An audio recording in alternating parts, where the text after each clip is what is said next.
A Lion Handbook, The History of Christianity, The Montanists, David F. Wright.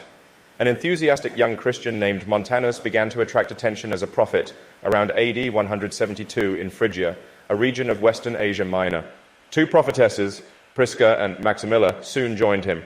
They claimed to be mouthpieces of the Paraclete, the Greek title used in John's Gospel for the Holy Spirit.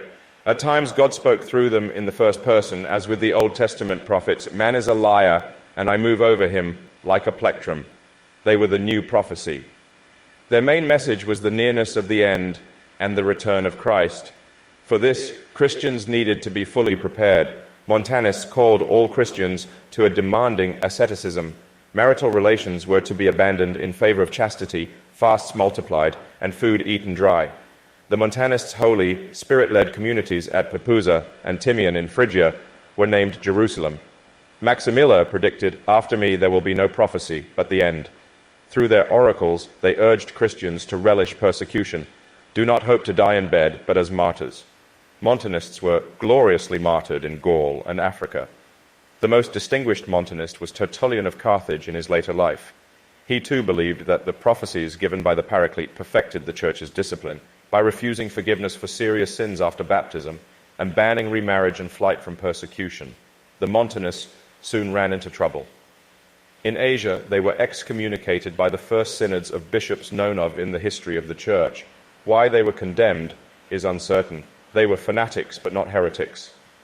One bishop of Rome apparently recognized their gifts as of the Spirit, but later changed his mind.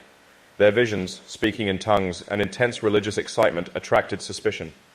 The claims made for their prophecies seemed to question the emerging canon of New Testament scriptures. Maximilla's predictions were not fulfilled.